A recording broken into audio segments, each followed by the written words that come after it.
오늘 전도서 6장 가운데 핵심 구절은 1절과 2절입니다.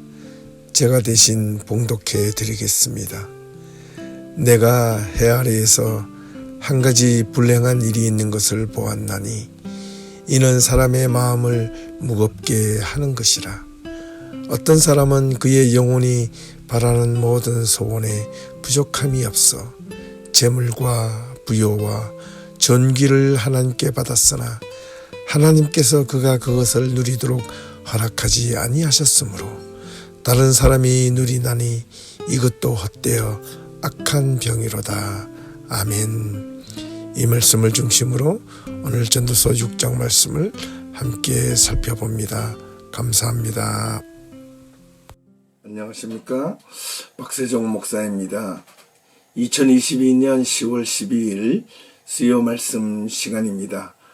오늘은 전도서 6장에 대해서 우리가 함께 살펴보도록 하겠습니다. 이 전도서 6장의 핵심은 인간의 행복의 조건이 단지 외적인 세상의 번영과 성공 여부에 달려있지 않다는 것을 말하고 있습니다. 그 이유는 이 전도서 기자가 언급하기를 아무리 높은 권력과 지위를 얻거나 또 많은 재물을 가졌다 할지라도 그의 삶에 있어서 염려와 불안이 끊임없이 일어난다면 그 삶은 차라리 태어나지 않은 만도 못하지 않는가라는 이야기를 하고 있습니다. 이에 빗대어 오히려 낙태한 자만도 못한 인생이다라고 힘주어서 이야기하고 있습니다.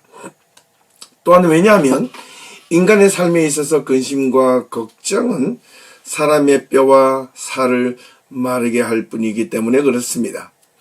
아무리 자녀들의 많은 축복을 받고 천년의 삶을 산다 할지라도 영혼을 메마르게 하고 매일같이 삶의 불안이나 걱정거리가 연이어서 일어난다면 그 삶은 결코 행복하기는커녕 불행의 연속일 것입니다. 그러한 삶의 연속이 1000년 이상을 간다고 생각해보고 많은 자녀들이 얻는다 할지라도 그 자녀들이 서로 싸우고 시기하고 불안과 두려움의 연속이라면 그 사람의 삶은 행복할 것인가? 그렇지 않다는 것을 분명하게 알려주고 있는 내용입니다. 일생 동안 동분서주하며 자신의 삶의 목표를 위해 열심히 애를 써보고 노력해보지만 그 모든 날들조차도 또한 훗날 돌아보면 그림자같이 그냥 허무하게 보내게 될 것이며 또 그렇게 보내어지는 인생 자체가 모두 부질없고 헛된 수고에 불과하다는 것을 이 전도서 6장은 또한 이야기하고 있습니다. 그래서 특별히 이 전도서는 유대인 절기 가운데 가을 추수 절기인 초막절 또는 장막절이나 수장절이라고 말하기도 하는데 이 초막절 때에 유대인들은 이 전도서를 읽는다고 합니다. 많은 열매를 얻은 추수의 시기에 감사와 기쁨이 넘쳐야 하는 이 추수의 시기에 왜 유대인들은 인생 무상과 험한 삶을 논하고 있는 이 전도서를 읽게 할까라는 겁니다. 그 이유는 바로 인생의 결말을 어떻게 마무리 지어야 하며 인생의 마지막을 결실 있게 마무리하기 위하여 어떤 인생을 살아야 하는지를 이 전도서를 통하여 알려주고 있기 때문에 그렇습니다. 이러한 언급을 통해 전도자는 인생의 우선순위가 어디에 있는지 또 무엇을 향하여 과연 달려가며 살아야 하는지에 대한 내용이 바로 이 전도서 6장에 또한 들어있다고 기록하고 있습니다. 우리가 함께 이 짧은 내용들을 깊게 또한 새겨볼 내용입니다. 이 전도서 6장은 총 1절에서 12절까지 기록되어져 있기에 그리 길지 않습니다. 이 전도서 6장은 크게 두 단락으로 나뉘어 볼 수 있는데 첫 번째는 1절과 6절, 두 번째 단락은 7절과 12절입니다. 1절에서 6절의 내용은 좋은 외적인 조건 속에서도 인생을 의미있게 보내지 못한다면 그 인생은 허무하고 쓸모없는 것이라고 말하고 있는 반면 7절에서 12절의 내용은 인간은 언제나 욕망과 탐욕으로 가득 차 있기 때문에 인간은 자족함을 온전히 누리지 못하면 그 인생은 오로지 허무한 뿐이라는 것을 말하고 있습니다. 이 내용을 바탕으로 오늘 전도서 6장 1절에서 한 절 한 절 우리가 그 의미를 생각하며 우리가 함께 묵상해 보도록 하겠습니다. 네, 1절부터 우리가 함께 살펴보겠습니다. 1절입니다. 내가 해 아래에서 한 가지 불행한 일이 있는 것을 보았나니 이는 사람의 마음을 무겁게 하는 것이라. 이 전도서 기자는 1절에서 자신이 해 아래에서 평생 살아보니 한 가지 불행한 일이 있다는 것을 발견했습니다. 그것은 바로 사람의 마음을 무겁게 하는 것이라 말하고 있는데, 마음을 무겁게 한다는 이 말은 예전 성경에는 중한 것이라고 표현했었습니다. 다르게 표현하면 이는 대부분 사람들에게 많이 있는 것이라는 말이기도 합니다. 마음을 무겁게 하는 것이라는 말은 히브리어로 라브, 오히려 풍성하다, 많다라는 뜻을 가지고 있습니다. 사람들에게 많이 있는 것이라는 겁니다. 한 가지 불행한 것은 모든 사람들에게 편만해서 가지고 있는 공통된 것이라고 말하기도 할 수 있겠습니다. 사람의 마음을 무겁게 하는 것을 무엇이라고 설명할 수 있을까요? 그것은 2절에서 계속해서 설명하고 있습니다. 2절을 함께 보겠습니다. 어떤 사람은 그의 영혼이 바라는 모든 소원에 부족함이 없어 재물과 부여와 존귀를 하나님께 받았으나 하나님께서 그가 그것을 누리도록 허락하지 아니하셨으니 다른 사람이 누리나니 이것도 헛되어 악한 병이로다. 여기는 두 가지 의미를 설명하고 있는데요. 첫 번째, 어떤 사람의 그의 영혼이 바라는 모든 소원, 여기서 영혼이라는 히브리어는 네페시라는 말을 사용하고 있는데, 물론 영혼이라는 뜻도 있겠지만 생명으로 번역하거나 인생으로 번역하면 훨씬 더 이해하기 쉬울 겁니다. 어떤 사람이 자신의 생명 또는 살아가는 동안 바라는 모든 소원, 그 바람에 있어서 부족함이 없는, 흔히 세상 사람들이 그렇게 바라는 재물과 부 그리고 명예 등을 모두 하나님께 받았다고는 하나 그것을 어떻게 온전히 누리지 못한다면 그 무슨 소용이 있는가? 많은 것을 가졌어도 도리어 그것이 자신에게 유익함으로 사용되지 못하고 오히려 다른 사람들이 그것을 누렸다면 그것을 소유한 사람이 얼마나 쓸모없는 것이고 헛된 것이고 악한 병이라고 이 전도서 기자는 말하고 있습니다. 헛되다라는 이 히브리어 헤벨, 아벨이라는 말이라 그랬죠. 악함이라는 히브리어 라라는 나쁘다, 악하다, 무겁다, 해롭다, 쓸모가 없거나 무익하다 라는 말이기도 합니다. 이 병이라는 히브리어 홀이라는 것은 질병, 근심, 재난 이런 등을 설명하고 있습니다. 그래서 보면 세상 사람들이 다 가지길 원하는 그 모든 것들을 다 얻었다 할지라도 그것을 온전히 누리지 못한다면 아무리 많은 것을 소유한 사람일지라도 그것이 무슨 유익함이 있으며 오히려 쓸모없고 해로운 것이라고 이 전도서 기자는 말하고 있는 겁니다. 3절입니다. 사람이 비록 100명의 자녀를 낳고 장수하여 사는 날이 많을지라도 그의 영혼은 그러한 행복을 만족하지 못하고 또 그가 안장되지 못한다면 나는 이러기를 낙태된 자가 그보다는 낫다 하나니. 여기는 이 불행한 일의 두 번째 조건에 대해서 설명하고 있는데요. 사람이 100명의 자녀를 낳고 또 장수하여 사는 날이 많을지라도 이 유대인들에게는 하나님의 축복을 크게 개인적으로는 두 가지로 설명하고 있습니다. 물론 재물과 부를 많이 얻는 것도 하나님의 은혜, 하나님의 복이지만은 무엇보다도 첫 번째 자녀의 축복, 자녀를 많이 낳는 것을 하나님의 복이라고 생각했습니다. 그리고 두 번째는 장수하는 삶, 오래 사는 삶이 하나님의 복을 받은 사람이라고 유대인들은 생각했던 것입니다. 아무리 많은 사람을 자녀를 낳고 장수하는 삶을 살았지라도 그의 영혼은 역시 생명, 그의 생명이 행복으로 만족하지 못하고 행복하게 살지 못하고 그가 또 안장되지 못하면 죽을 때 무덤으로 들어가지 못하면 묻히지 못한다면 이르기를 낙태된 자가 그보다 낫다 하나니. 여기도 두 번째 이 안장되지 못한다면 유대인들에게는 사람이 죽어서 무덤으로 이렇게 묻히지 못하는 것을 가장 불행하고 치욕스러운 순간이라고 그들은 생각했던 것입니다.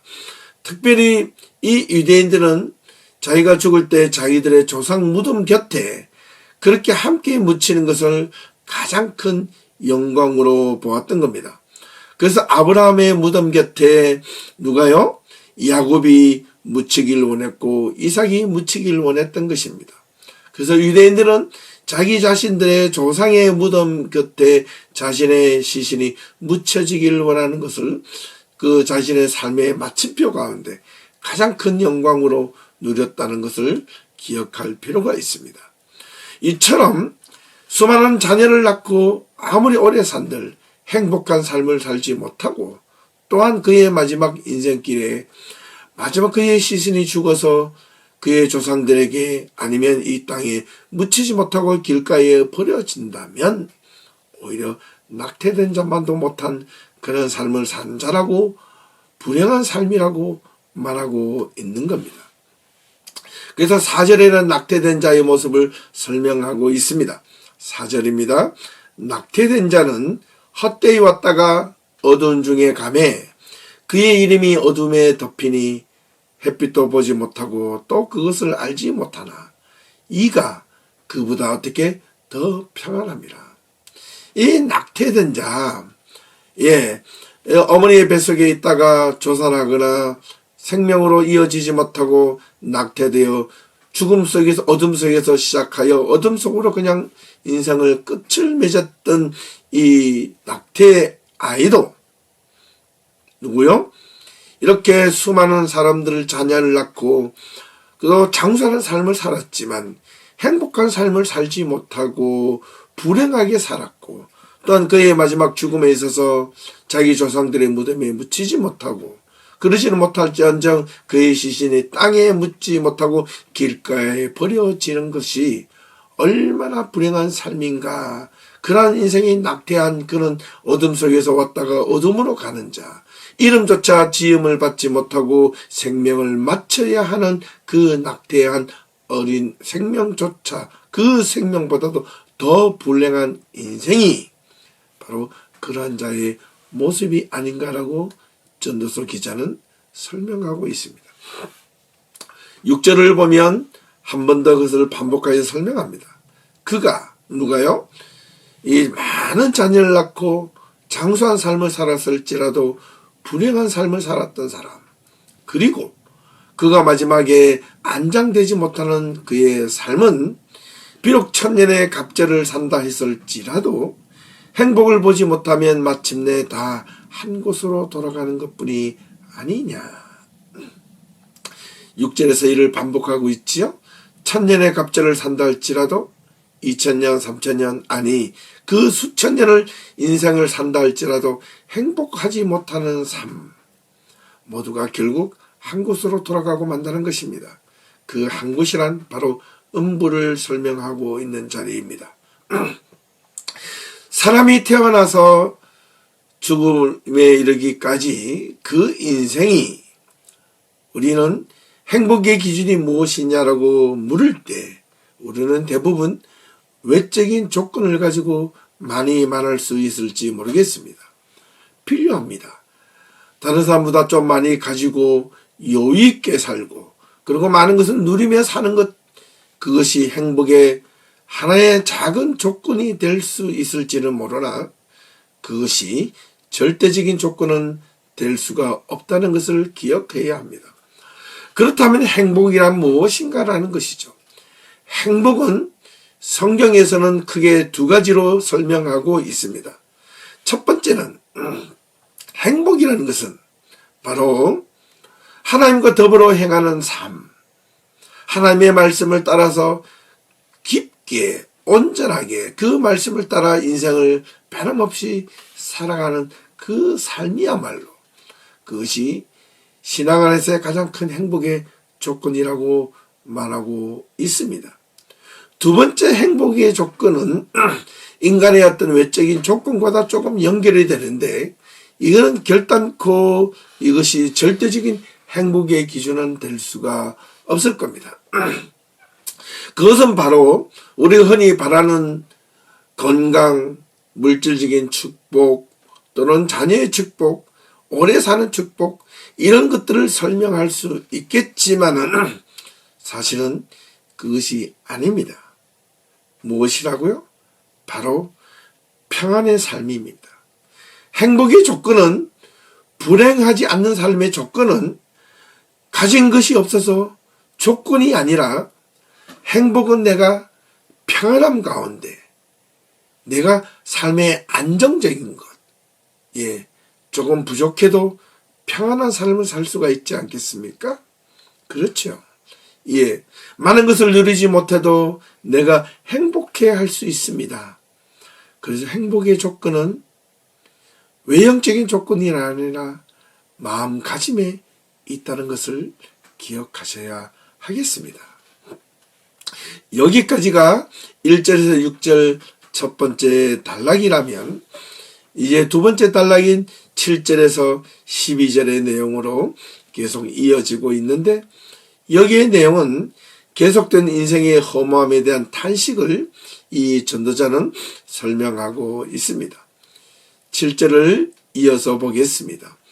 사람의 수고는 다 자기의 입을 위함이나 그 식욕은 채울 수 없느니라. 사람의 수고, 그 수고라는 히브리어 아말이라는 이 말은 진절이 나도록 노력하고 애쓰고 수고하는 모습을 의미합니다. 온갖 걱정거리를 통하여 얻은 노력의 결과라는 말이기도 합니다. 우리는 가만히 보면 사람의 수고, 우리가 수고하고 애쓰는 것이 다 무엇입니까? 어떻게 보면 우리가 인생을 살아가는 동안 다 먹고 살고자 하는 것 아니겠습니까? 끊임없이 부를 축적하고 재물을 축적하고 소유하고 싶은 것도 다 먹고 살기 위함이 아니겠습니까?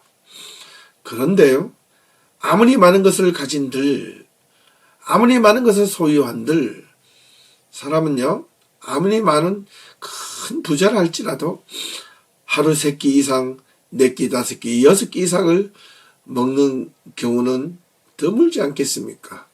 아니요, 3끼 이상 먹기가 힘들 것입니다. 오히려 사람들은 요즘에는 사람들의 건강을 위하여 3끼조차도 먹이지 않고 오히려 음식을 줄입니다. 그죠?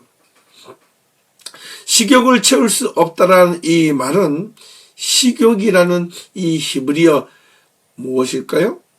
먹는 것, 탐욕 아닙니다. 여기도 똑같이 네페시, 이 생명 또는 욕망이라는 의역으로 번역해 보아도 나쁘지 않겠습니다. 생명의 욕망의 끝, 가끔 네페시가 욕망으로도 표현하고 있기 때문에 그렇습니다.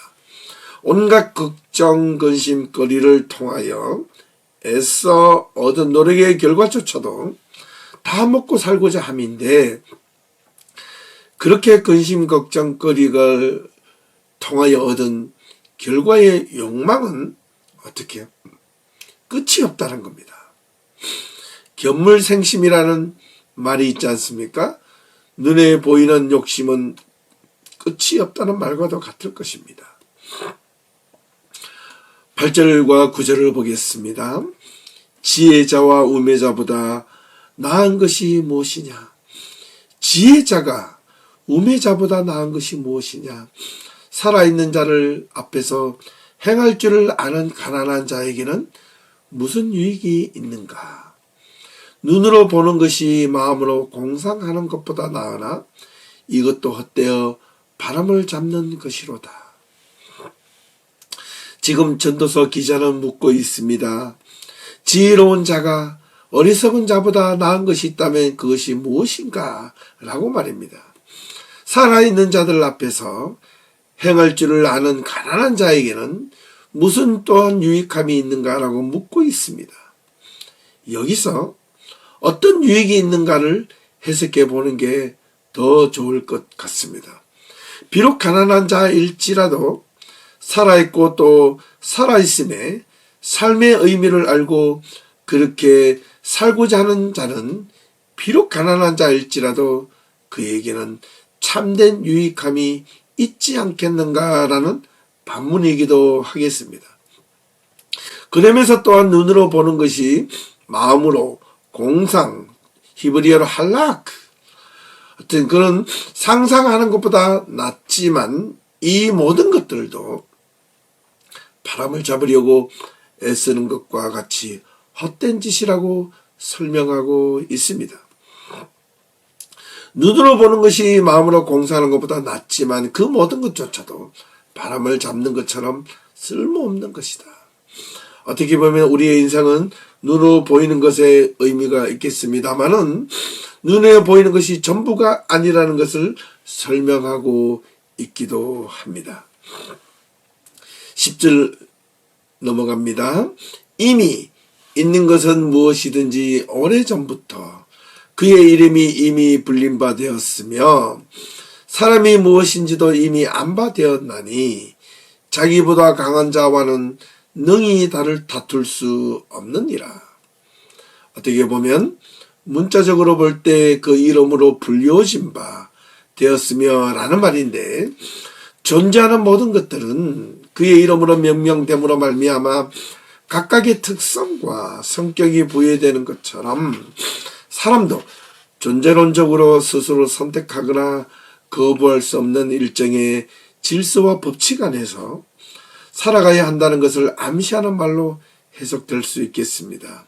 사람은 본능적으로 자기보다 강한 자에게 굽신거리고 약한 자에게 무언가 행세해 보려는 그릇된 습성들이 있는데 결코 자기보다 힘있는 자에게 대어들 수 없는 것처럼 만물의 모든 길흉화부계를 주장하시는 하나님 앞에 이 피조물인 인간이 자신의 삶의 이런저런 이유로 하나님께 결코 대항하거나 저항할 수 없다는 말로 해석할 수 있겠습니다. 이것은 곧 전도서 기자의 자신의 신앙 고백이기도 하겠습니다. 마지막 11절과 12절 두 절을 읽어갑니다. 헛된 것을 더하게 하는 많은 일들이 있나니 그것들이 사람에게 무엇이 유익이 있으랴. 헛된 생명의 모든 날은 그림자같이 보내는 일평생의 사람에게 무엇이 낙인지를 누가 알며 그 후에 해 안에서 무슨 일을 있을 것을 누가 능히 그에게 구하리요. 이렇게 질문으로 마치고 있습니다. 여기서 이 일이란 히브리어 문자적으로 데바림이라는 말인데 성경의 내용에 이 데바림이라는 것은 두 가지 의미를 사용하고 있습니다. 일이란 사건을 의미하기도 하고 말이란 말로 사용하기도 합니다. 이 헛된 것들을 더하게 하는 많은 일들이 있는 것 그 자체가 사람에게 도대체 무슨 유익이 있는가라는 질문입니다. 유익이 있다 없다? 없다라는 것이죠. 그런데 사람은 이 헛된 일을 위해서 사람의 수고 먹고 살기 위함인데 맞습니다.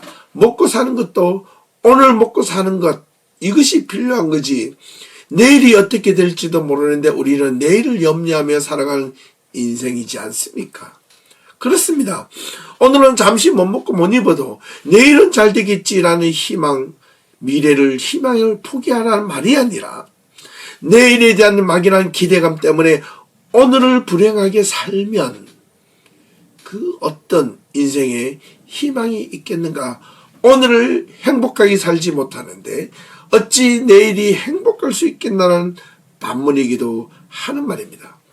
바꾸어 말하면 헛된 일을 더하게 하는 많은 일들 가운데 살아가는 것이 내일에는 어떤 보람 있는 일을 할 수 있겠는가라는 반문이기도 합니다. 그래서 11절의 전도서 기자는 헛된 것을 더하게 하는 많은 일들이 있는데 그것이 사람에게 무슨 유익함이 있겠는가? 헛된 생명의 모든 날을 그림자같이 보내는 일평생의 사람의 무엇이 낙인지를 누가 알며 진정한 낙을 아는 사람은 하루하루를 헛되게 무익하게 무의미하게 쓸모없이 살아가지 않는다는 뜻입니다. 마지막으로 그 후에 해 아래에서 무슨 일이 있을 것을 누가 능히 그에게 구하리요. 우리는 신앙생활을 하면서 우리의 삶의 문제들을 가지고 하나님을 찾고 또 그 문제를 가지고 하나님께 아뢰라고 배웠는지 모릅니다. 그런데 이 말을 가만히 들여다보면 무슨 소용이 있는가라고 반문하는 것처럼 보여집니다. 정말 그렇습니까? 진실은 이렇습니다. 우리 11절과 12절 이 전체 내용을 볼 때 또한 앞에 여러 구절을 참고해 본다면 연약하고 무기력한 인생이 마치 자신의 손에 뭔가 조금이라도 들려져 있거나 쥐게 되었을 때 그것이 모든 것을 대변하는 것처럼 힘 있는 것처럼 모든 세상을 소유하는 것처럼 의시되고 교만해질 수 있다는 겁니다. 하지만 그마저 그 모든 것이 하나님 앞에서 무슨 유용함이 있고 무슨 쓸모가 있는가라고 반문하고 있는 겁니다. 하나님은 그것이 다 필요 없다는 겁니다. 그런데 그거는 누구를 위하여? 인간이 이 세상에서 삶을 살아가는데 단지 유한한 유용한 쓸모라는 것입니다. 하나님의 진리 앞에서 하나님의 뜻을 거역하며 자신의 마음대로 살아가려는 인간의 욕망 속에서는 결코 쓸모 있는 그 어떤 것도 없음을 강력하게 주장하고 있는 말이라고 하겠습니다. 그래서 이 마지막 12절 헛된 생명의 날 그림자와 같이 사는 이 일평생에 사람의 무엇이 낙인지를 누가 알겠는가라는 말로 질문을 하고 있지 않습니까? 헛된 생명의 날, 이 말은 인간의 유한한 인생의 결말에 대한 의미 없음에 대한 허무함을 말하고 있습니다. 일평생을 그저 헛된 수고와 근심으로 보낸다면 그 자체로 또한 무슨 의미가 있겠는가라는 말이기도 합니다. 인생을 조금 살아보신 분들은 그들의 인생을 뒤돌아보면서 그렇게 말을 합니다. 인생은 참 주마등처럼 그렇게 빨리 세월이 지나간다라고 말입니다. 그림자와 같다라는 겁니다. 이렇게 세월이 훌쩍 지나가 버렸다는 말을 하지 않습니까? 과거라는 것은 기억을 먹고 사는 것이고요. 그땐 그랬지라고 말을 하며 살아간다는 겁니다. 그런데 말입니다. 그 그림자처럼 아른거리지만은 손에 쥐어진 것은 아무것도 없다는 말과도 같습니다. 돌이켜보면 인생은 그렇게 허무한 것이라고 보여질지도 모릅니다. 그 후에 해 아래에서 무슨 일이 있을 줄을 누가 능히 그에게 어떤 사람에게 이렇게 알려준 바가 있는가? 라며 이 전도서 기자는 질문을 하고 마칩니다. 다르게 말하면 우리 인생이 끝나는 그 훗날에 해 아래 살면서 인생을 살아가며 무슨 일이 일어날지 누가 말해주는 자가 있는가라는 거죠. 내일 내가 살아가는데 무슨 일이 일어날지 미리미리 이야기해 주는 자가 과연 몇이나 되겠는가라는 겁니다. 없다는 거죠. 그렇습니다. 이런 크게 두 가지 의미를 살펴볼 수 있는데, 하나는 인생의 미래는 결코 알 수 없다는 것이고, 다른 하나는 그렇게 알 수 없기 때문에 우리는 어떻게 살아야 하는가를 반문하는 질문이기도 합니다. 그러므로 인생 자체가 태어나 죽음에 이르기까지 순간순간 삶의 자체가 미래를 담보할 수 있는 그 어떤 것도 없는 마치 안개와 같은 인생이라고 말을 하는 겁니다. 그래서 야고보서 4장 14절에 야고보는 이렇게 이야기합니다. 인간의 연약함과 무지에 대하여 인간의 생명을 안개에 비유하며 설명했던 것을 우리는 익히 알고 있습니다. 지금까지 이 전도서 6장에 대해서 우리가 함께 살펴보았습니다.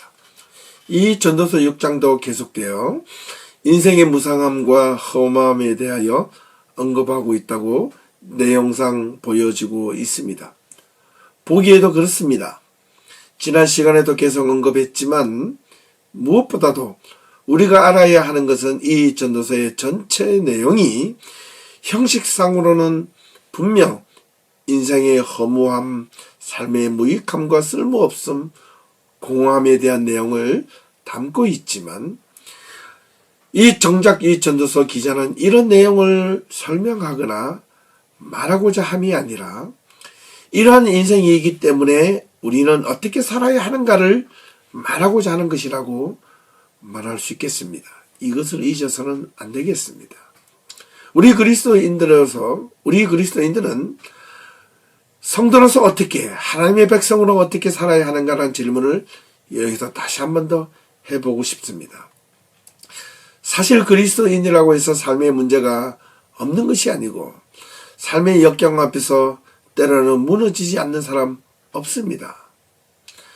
그것이 인간이고 또 그런 인간이기 때문에 우리는 오히려 더욱더 하나님이 필요하고 우리를 대속해서 십자가에 달려 돌아가신 예수 그리스도가 필요하지 않겠습니까?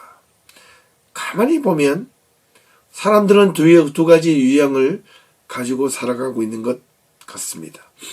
그 첫 번째는 자신이 모든 일을 다 했지만 자신은 겨우 모든 것을 다 했지만 자신이 한 일이 아니라고 모든 공로를 하나님께 돌리고 또 타인이나 주변 사람들에게 돌리는 헌신형 스타일이 있는가 하면, 또 다른 유형은 자신이 한 일은 겨우 조금 그냥 맛보이기 조금만 해놓고 다른 사람들 흔히 말하는 세상적인 말로 숟가락만 얹고 자기는 조금 거기에 기대어 했을 뿐인데 마치 그 일이 잘 되었을 때 자기가 한 것처럼 크게 확대해서 자신의 능력을 부풀리는 소위 뻥튀기 스타일이 있는 것 같습니다. 신앙인들은 자신의 삶이 최선을 다해 살아가는, 정말로 열심히 노력하며 삶을 살았을 그 삶일지라도 성도들은 이렇게 고백합니다. 나는 내 인생을 내 힘으로 산 것이 아니고 나는 공로 없고 오로지 이런 무익한 인생밖에 산 것밖에 없다라고 고백하며, 오로지 내가 산 것이 있다면 오로지 주님의 은혜요, 하나님의 은혜 가운데 산 것밖에 없습니다라는 그 고백이 바로 하나님의 은혜를 받은 자, 하나님 앞에 온전하게 말씀을 붙들고 사는 자가 아니겠습니까? 그런 자를 바라보시며 하나님께서는 얼마나 흐뭇해 하시며 얼마나 기뻐하실까라는 생각을 해보게 됩니다. 아무개야, 그래, 네가 했지만은 나에게 모든 것을 돌리니 고맙구나, 고맙다. 나는 그저 내가 하는 것을 지켜보고만 있었을 뿐인데 나에게 모든 것을 돌리다니 당연하시가 아니라, 그래, 그 마음 내가 다 안다. 내가 안다.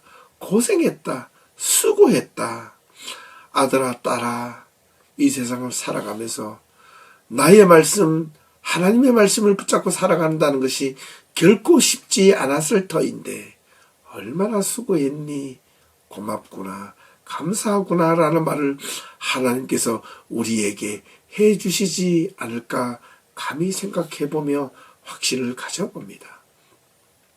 사랑하는 성도 여러분, 오늘 이 전도서 6장을 통해서 여러 의미들이 있는 말씀을 드렸는데 그중 한 가지 여러분 자신에게 마음속에 와닿는 것, 깨닫는 것이 있었다면 마음속 깊이 간직하여 여러분 삶 속에서 그 말씀을 통하여 삶이 은혜가 되고 주변에게 그리스도인의 삶의 향기가 드러낼 수 있는 복된 성도들이 될 수 있기를 바랍니다.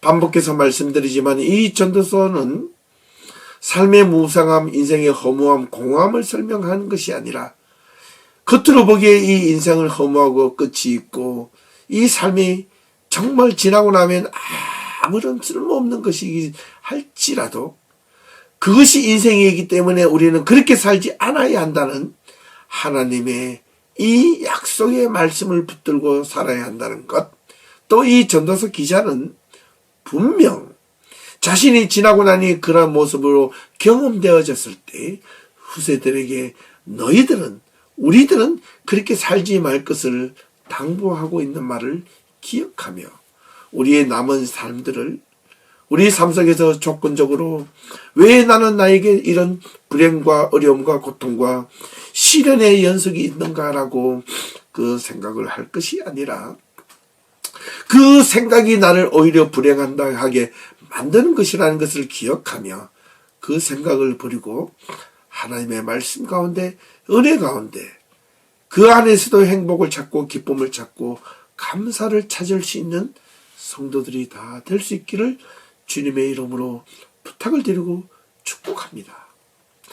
오늘 전도서 6장을 여기서 마치고 다음 주에 다시 7장으로 찾아뵙도록 하겠습니다. 남은 한 주 동안 우리 주님의 은혜와 사랑이 우리 성도님들의 모든 가정과 일터 가운데 함께할 수 있기를 진심으로 소망하며 인사를 드리겠습니다. 감사합니다. 수고하셨습니다.